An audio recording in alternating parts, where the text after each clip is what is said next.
Good morning students and welcome back. This is class 6th, subject social science, chapter number 1, the earth in the solar system.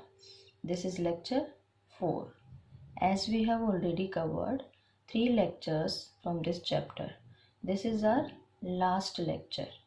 Only few topics are left. Let's discuss about those topics. Number 1, asteroids. A large number of tiny celestial bodies which move around the sun. They are believed to be the parts of an exploded planet. Scientists they believed that they are exploded from planets only. So what do you mean by asteroids? A large number of tiny celestial bodies which move around the sun. They are believed to be the parts of an exploded planet. Now, they are basically found in between the orbits of Mars and Jupiter. So, if the question is there, where are these asteroids found? So, the answer will be these are found in between the orbits of Mars and Jupiter. Our next topic is meteoroids. These are the small pieces of rocks which move around the sun. These are small pieces of rocks which move around the sun. As we have done, planets move around the sun, asteroids move around the sun, meteoroids also, they also move around the sun. Next topic, galaxy.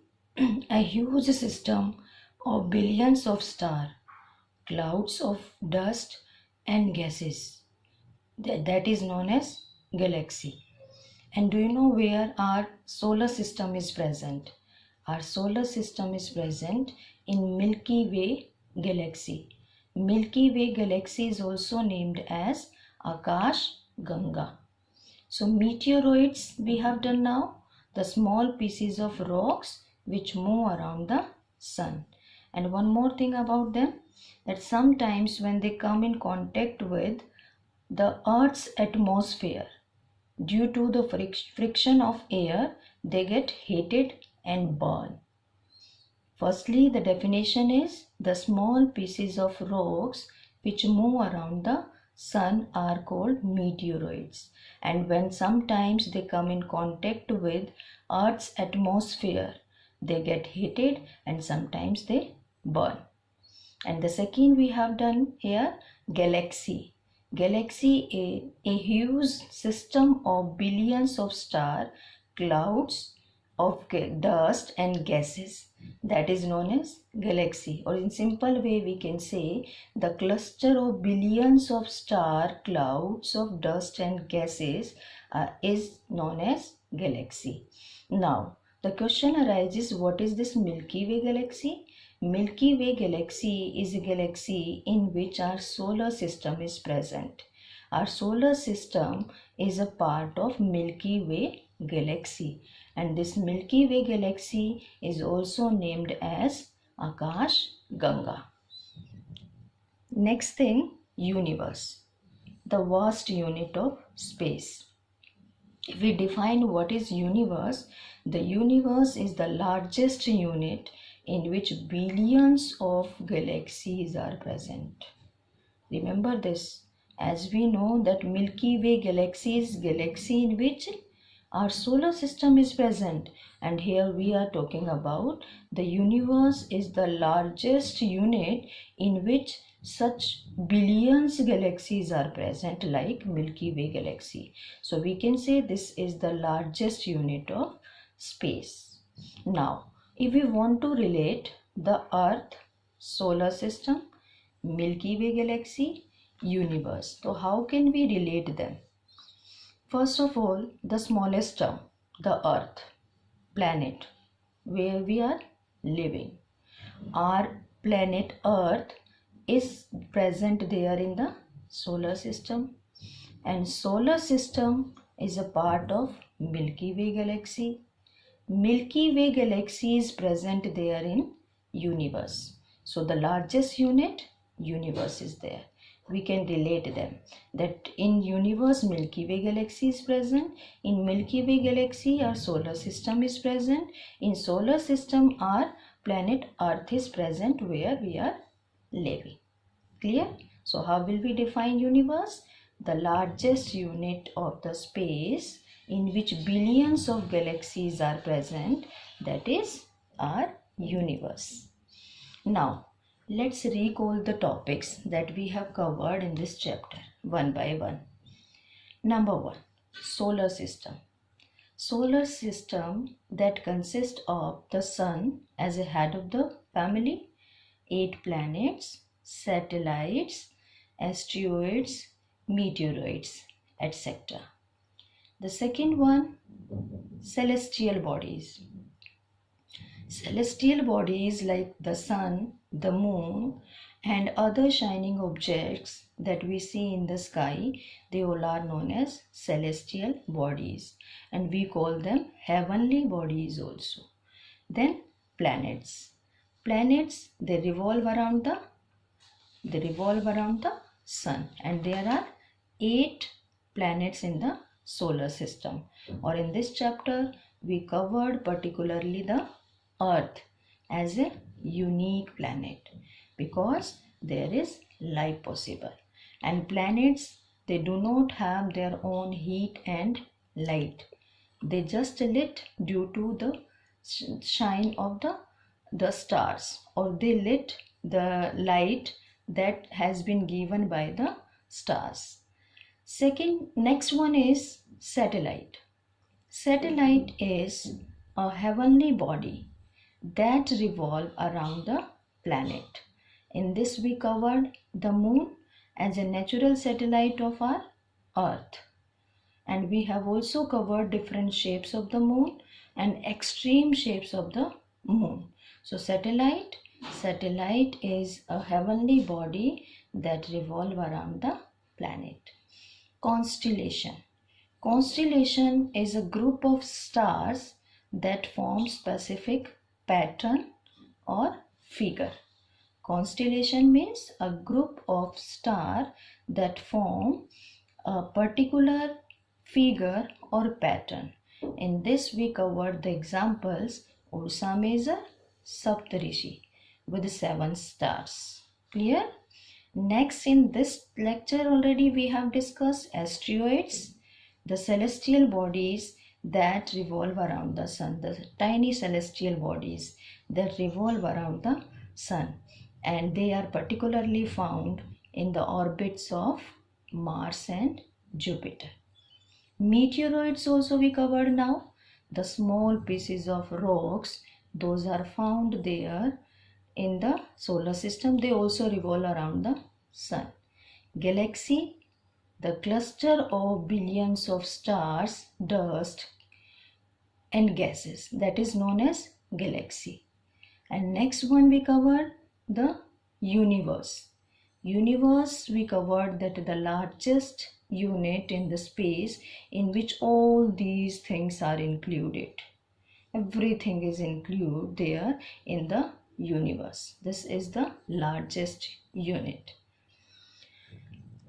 Now let's discuss some exercise questions. Take the correct answer. The planet known as Earth's twin is Jupiter or Saturn or Venus, and the correct answer is Venus. And the reason behind it, because it looks like Earth, its shape is just like Earth's. That's why it is known as Earth's twin. B. Which is the third nearest planet to the sun? The first we have done, nearest one, Mercury. Second one is Venus, and the third, which is left here, Earth. Earth is the third nearest planet to the sun. If we talk about the farthest one, that is Neptune. As we have covered this with one sentence, if you remember in the chapter we have done one sentence, my very efficient mother just served us nuts. So by this we come to know that which planet is there on which number. See, all the planets move around the sun in a circular path, rectangular path, elongated path, and the correct answer is elongated path. They are not moving in circular, proper circular shape is not there, rectangular also it is not there, so they move in elongated path. D. Asteroids are found between the orbits of Saturn and Jupiter, Mars and Jupiter, the Earth and Mars. In the same lecture we covered, if you remember, they are found in between the orbits of Mars and Jupiter. The next one, fill in the blanks. A group of dash forming various pattern in is called dash. That is group of stars that forming various pattern, and it is known as constellation. If you remember the example, Saptarishi and Ursa Major. B. A huge system of stars is called galaxy, or you can say a cluster of stars, billions of stars is called galaxy. Dash is the closest celestial body to the earth, that is moon. If you remember, that also we have done, it is just 3,84,400 kilometer, just 3,84,400 kilometer. If we compare it with the sun is 150 million kilometer from our earth. So the closest celestial body to our earth is moon. The homework for today. One assignment I am giving you that you will try to solve. And all the terms that we have discussed in the chapter, they all are given here. Define the following term. First question. Number 1, star. Number 2, planet. Number 3, orbit. Number 4, geode. Number 5, satellite. Number 6, constellation. Number 7, asteroids. Number 8, meteoroids. Number 9, galaxy. Number 10, universe. After writing the definition of all these, some of the questions are also there. Number 1, why is the earth called a blue planet? Second is, how does a planet differ from a star, or you can say differentiate between a planet or a star? The third one, why do we see only one side of the moon always? What is the distance between the sun and the earth? This is the fourth question. Fifth, how far is the moon from the earth? Sixth, who was the first person to step on the moon? Which planet is known as Earth's twin? And eighth is, do you wonder why can't we see the moon and all other bright tiny objects during a day? We see only the sun during the day. So here you will write what is the reason that why can't we see the other shiny or bright objects there in the sky.